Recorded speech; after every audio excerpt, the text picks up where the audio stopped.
Nos encontramos con el escritor Héctor Abad Faciolince para hablar de esta su última publicación, de la que precisamente estaremos disertando un poco, porque hay muchos temas aquí que se encierran ahora y en la hora. Maestro, hablar de la muerte, de la fragilidad de la existencia, pero también unido al tema de la guerra, lo absurdo de la guerra, fue lo que lo llevó a usted a este trabajo que podríamos considerar una crónica. Sí, es una crónica de un viaje. Yo no hice este viaje para escribir una crónica. Realmente hice ese viaje para presentar otro libro, la traducción al ucraniano del olvido que seremos, en una feria del libro en la capital de Ucrania, en Kiev. Pero el viaje se extendió sin que yo tuviera muchas ganas de extenderlo hacia una región más cerca del frente de guerra, más cerca del lugar donde Ucrania está invadida por Rusia parcialmente, del Donbass y del Donetsk. Y ahí pues tuve una experiencia límite en la que mataron a uno de nuestros compañeros de viaje, a una de ellas, a la escritora ucraniana Victoria Melina, y ya pues no pude evitar dar el testimonio de lo que había ocurrido, aunque yo hubiera querido pues olvidar y quedarme en silencio. La primera tentación era la del silencio. Me obligué a escribir este testimonio. ¿Qué tan doloroso puede resultar escribir ese testimonio, teniendo en cuenta que obviamente hay una pérdida o muchas pérdidas de vidas, pero una en particular porque estaba en ese instante cerca de usted, pero usted también venía de haberse enfrentado a la muerte cuando tuvo su cirugía de corazón abierto, y aquí no se sabe qué tan cerca puede estar? Es decir, como esos encuentros casi cercanos que nos recuerdan lo frágiles que somos. Sí. Da una sensación muy rara cuando la muerte te pasa rozando muchas veces y no da en el blanco, pero da en el blanco de una persona muy cercana y mucho más joven, de la edad de mi hija. Aunque la culpa no sea de uno, aunque la culpa no sea mía, queda una sensación de culpa muy extraña por la gente muerta, por las dos gemelas que fallecieron en ese restaurante, por el bebé herido y por las decenas de miles de muertos civiles que hay en Ucrania y centenares de miles de muertos militares, tanto de jóvenes rusos llevados por el tirano invasor Putin a una guerra absurda, como de cientos de miles también de ucranianos que han estado defendiendo su país durante 3 años o más. Sí, no me quedó más remedio que escribir este testimonio, aunque yo lo que quería era no seguir pensando en eso, lo que yo quería era olvidar, pero no me quedó más remedio que escribir sobre él y contar los hechos, el crimen de guerra del que fui testigo y donde fallecieron todas estas personas, y todo lo que pude estudiar y aprender yo de la historia de Ucrania, que también parcialmente está consignado en el libro. Usted habla inicialmente de un silencio. Usted quería mantener como un silencio, obviamente no un silencio cómplice, sino un silencio que podríamos también relacionar con el tema de cómo queda uno después físicamente de estar cerca de una explosión, que queda como todo en silencio. Y luego van llegando como esas voces. Eso también es una especie de catarsis, algo terapéutico en cierta manera. Y por supuesto también de honrar la memoria. Hombre, digamos que la tentación del silencio es terapéutica en el sentido de que uno cree que en ese silencio, en ese no hablar del horror, se puede ir curando. Yo soy muy bueno para olvidar, y entonces como que siempre está esa posibilidad. Además, uno no sabe si al escribir sobre la muerte de otra persona, al escribir sobre el drama de haber sobrevivido a un caso tan horrible, tenga algo como de exhibicionismo, tenga algo de casi de publicitar la desgracia y la tragedia. Entonces hay muchas dudas en el momento de escribir. Por eso no pienso que en el caso de este libro haya nada terapéutico. escribiéndolo yo me deprimía más, yo me sentía más mal, yo me enfermaba más, yo tenía que consultar con psiquiatras, yo tenía que tomar pastillas antidepresivas, pero eso mismo hacía más difícil la escritura, porque la escritura de algo así, de algo escrito a partir de la experiencia, pues tiene que hacerse con la memoria intensa, intensiva, con la memoria precisa de lo que se vivió, con revivir exactamente lo que se vivió para poderlo escribir bien. Y entonces al revivirlo es como hurgar en la herida y que se vuelva a abrir y se vuelva a abrir cada día. Y eso hacía que la escritura fuera muy difícil. Entonces escribir no fue terapéutico, escribir no fue sanador, pero haber escrito y ya haber pasado esa página, no sentir la obligación de tener que tener todo en mi cabeza permanentemente, eso sí es sanador. Ya como que mi obligación, ya cumplí con mi obligación y podría, no he empezado, pero podría dedicarme a otra cosa. Bueno, sí durante la escritura de este libro ocurrió también el ataque de Hamas a Israel y luego la venganza indecente, inmoral y también criminal de Netanyahu y del ejército israelí en Palestina, en Gaza.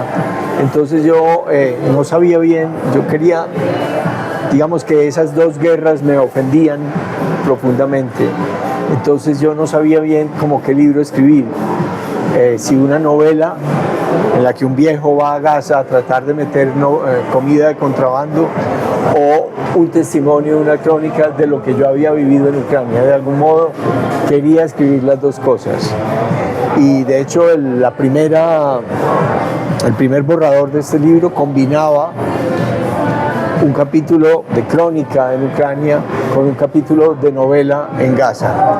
Finalmente mis editoras de Alfaguara en España y en Colombia resolvieron podar toda la parte de Gaza, que les parecía un experimento demasiado arriesgado y raro, y quedó una novela sobre Gaza podada que va a salir en una edición novenal en España el próximo mes, y que se llama Con tres dedos se escribe pero duele todo el cuerpo.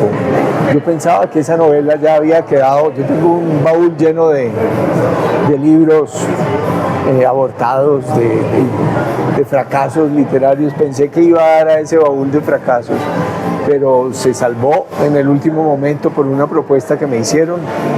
Y bueno, entonces digamos que de esta experiencia, una experiencia leída, que es la de Gaza, y una experiencia vivida, que es la de Ucrania, pues quedan dos libros, uno testimonial y otro imaginado, que creo que forman un dueto que puede ser interesante para los lectores.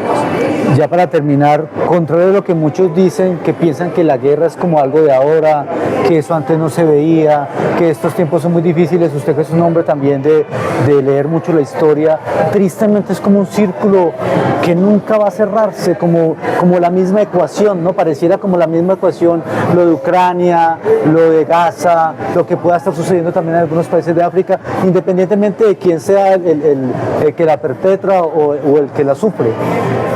Sí, digamos que para tiempos humanos y para una región que ha sido muy guerrera a lo largo de toda su historia, Europa sí llevaba como 75 años de paz.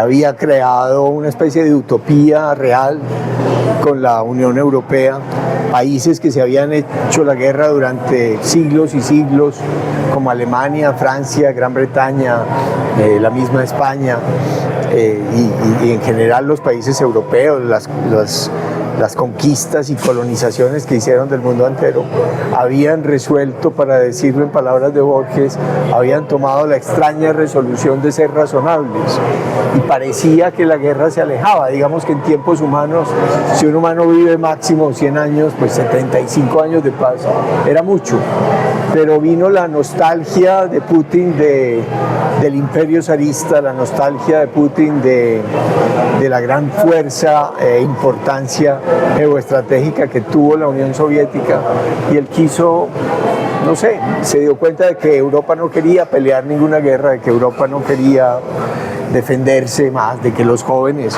afortunadamente y justamente no querían ir a ninguna guerra, e invadió por la parte pues más frágil.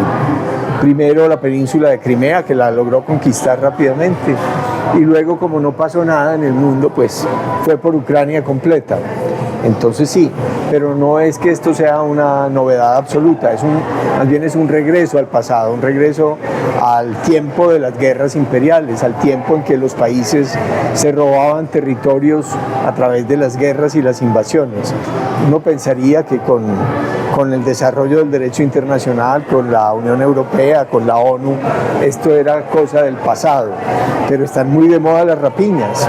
Lo de Netanyahu es una rapiña de territorio, lo que amenaza hacer Trump en Groenlandia o en Panamá o en Canadá es un regreso al pasado.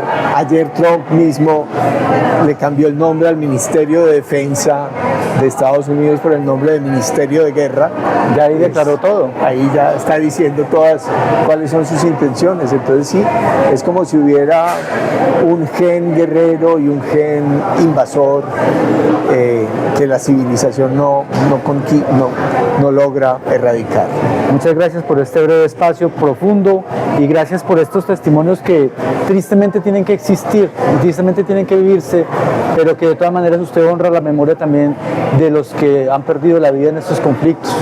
Pues sí, se trata de escribir estos libros para intentar que haya más conciencia y que no pase, y que la gente no sienta que es normal esto.